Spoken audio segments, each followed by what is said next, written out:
মাসখানেক আগে আমার ছোটবেলার স্কুলের বন্ধু সৌম্যজিতের সঙ্গে দেখা করেছিলাম কলকাতার একটি পুরনো হোটেল কাম বার ব্রডওয়েতে, যেটা আজকাল ভীষণভাবে ভাইরাল। কলকাতার অন্যতম একটা পুরনো বার, একটা আলাদা ঐতিহ্যের ছাপ। সৌম্যজিৎকে তো সবাই চেনে, আমার স্কুলের বন্ধু। আজকে আমরা অনেক বছর পর আবার মিট করেছি ব্রডওয়েতে। আজকে মানে কিছু স্ন্যাক্স আর খাওয়া দাওয়া হবে, আর প্রচুর আড্ডা হবে, অনেক গল্প আছে আমাদের।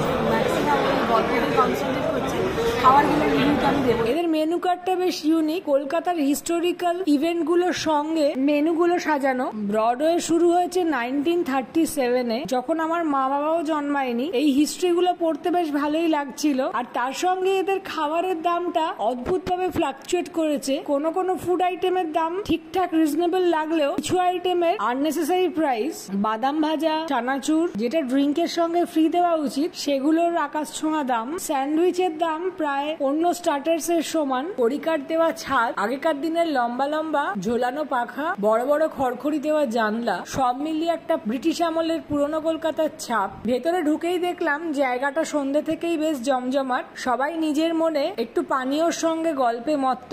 আমরাও শুরু করে দিলাম আমাদের আড্ডা। প্রায় 2 বছর পর আমাদের দেখা হলো। ছোটবেলার স্কুলের সব স্মৃতি, পুরোনো দিনগুলো নতুন করে আবার সব তরতাজা হয়ে যায় এই আড্ডার মাধ্যমে। মেনুটা ঘাঁটতে ঘাঁটতেই আমরা একটা অফারের কথা জানতে পারলাম, যেটা হলো 3টে ড্রিঙ্কের সঙ্গে একটা স্টার্টার ফ্রি। তাই বেশি কিছু না ভেবে অর্ডার দিয়ে দিলাম। টিচার্স হাইল্যান্ড ক্রিমের সঙ্গে এই ননভেজ কম্বোটার দাম ছিল 1175। আমি খুব একটা হুইস্কি ভক্ত নয়, জাস্ট একটা নিয়েছিলাম সঙ্গ দেওয়ার জন্য। জাস্ট বছরে 2-1 চলে, তাও স্কচ একটু স্মেল ফ্রি, তাই খাওয়া গেল। মাঝে মধ্যে বন্ধুদের সঙ্গে আড্ডা মারলে একটু হয়। 3টে স্কচ, তার সঙ্গে নিয়েছিলাম ফিশ কালি মির্চ। আরো অন্যান্য স্টার্টার ছিল, কিন্তু আমরা ফিশটাই প্রেফার করলাম, কেননা চিকেনের একটা আইটেম খাবো সেটা আগে থেকেই ঠিক করা ছিল, যেটা হচ্ছে এখানকার স্পেশালিটি মাস্টার্ড চিকেন। ওইটা এতটাই ভাইরাল হয়েছে ইদানিং, তাই মিস করা যাবে না। বলেছিল যেহেতু কাবাব আইটেম একটু সময় লাগবে, তাই আগে আমাদের চিকেনের স্টার্টার এলো। একটা মাস্টার্ডের পাঞ্জেন্ট টেস্ট, তার সঙ্গে একটা ট্যাঙ্গি স্পাইসিনেস, তার মধ্যে চাইনিজ স্টাইলে সতে করা ক্যাপসিকাম আর পেঁয়াজ, সব মিলিয়ে খেতে দুর্দান্ত লেগেছিল। দাম অনুযায়ী স্টার্টারেরই সাইজটা একটু ছোট মনে হলো। ফিশটা নয় ফ্রি দিয়েছে, সেই হিসেবে সাইজটা কনসিডার করা যায়, কিন্তু চিকেনের পিসগুলো আর একটু বড় হলে ভালো লাগতো। ফেমাস একটা স্টার্টার, দেখি মাস্টার্ড চিকেন কেমন করেছে।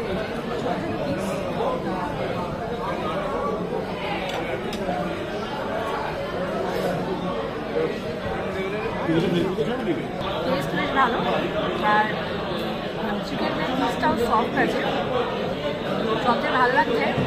আর চিকেনের একটা ফ্রাই হচ্ছে বলে একটা ক্রিসপিনেস আছে, তার মধ্যে এই মাস্টার্ড মানে কাসুন্দিই বলা যায়, মাস্টার্ড সস নয়, ম্যাক্সিমাম মানে 80% কাসুন্দি মেশানো হয়েছে এখানে। আর ওটার একটা ওই পাঞ্জেন্ট একটা কিক আছে, বেসিক্যালি কিকটা আছে। আর ও মানে অবভিয়াসলি একটা বিটারনেস থাকে মাস্টার্ডের, বেশ ভালো। ওভারঅল মানে ওই চাইনিজ আর ইন্ডো চাইনিজ একটা বেশ ভালো ব্যালেন্স একটা এই স্টার্টার, বেশ ভালো লাগে। মানে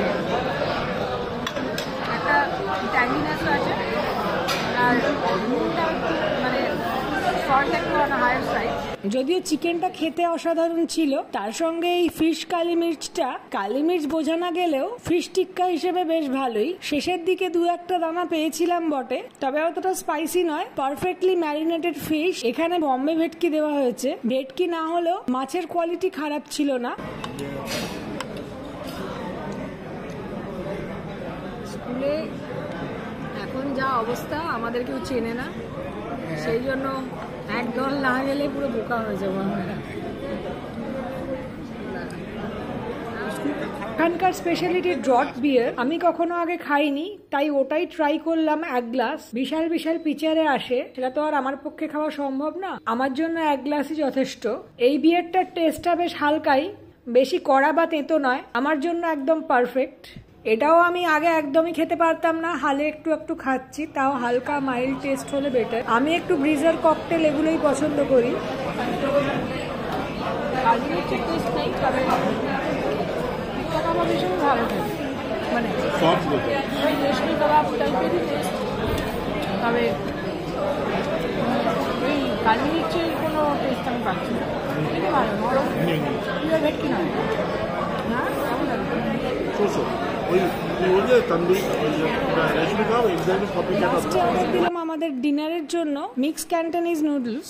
অন্য জায়গার তুলনায় দাম হিসেবে পোর্শন ওয়াইজ কিন্তু এটা বেশ কম। চিকেন চিংড়ি মাছ মোটামুটি ফ্রেশই ছিল, চিংড়ি ছোট হলেও 2-4টে পাওয়া গেছে, কিন্তু 2টো মাশরুম আর 2 পিস বেবিকর্ন দেওয়ার কারণটা ঠিক বুঝলাম না। অ্যাটলিস্ট ওগুলো একটু বেশি দেওয়া উচিত ছিল। ক্যান্টনিজ নুডলসটা একটু যেন ইয়েলোইশ টাইপের কারি স্টাইল করে দিয়েছিল। খেতে খারাপ হয়নি, তবে সাদা ক্যান্টনিজ নুডলসটা নয়, টিপিক্যাল চাইনিজ গ্রেভি নুডলসের সেই ফ্লেভারটা নেই। পার্টিকুলার কোনো সসের জন্য এই ইয়েলো কালারটা এসেছিল, আর তারও একটা হালকা মিষ্টি মিষ্টি টেস্ট ছিল। খুব দারুণ কিছু বলবো না, কিন্তু নট ব্যাড, চলে যায়। আমি কিন্তু পানীয়র চেয়ে খাবারেরই বেশি ভক্ত, তাই খাবারের কোয়ালিটি আর টেস্টটা ভালো হওয়াটা বেশি জরুরি।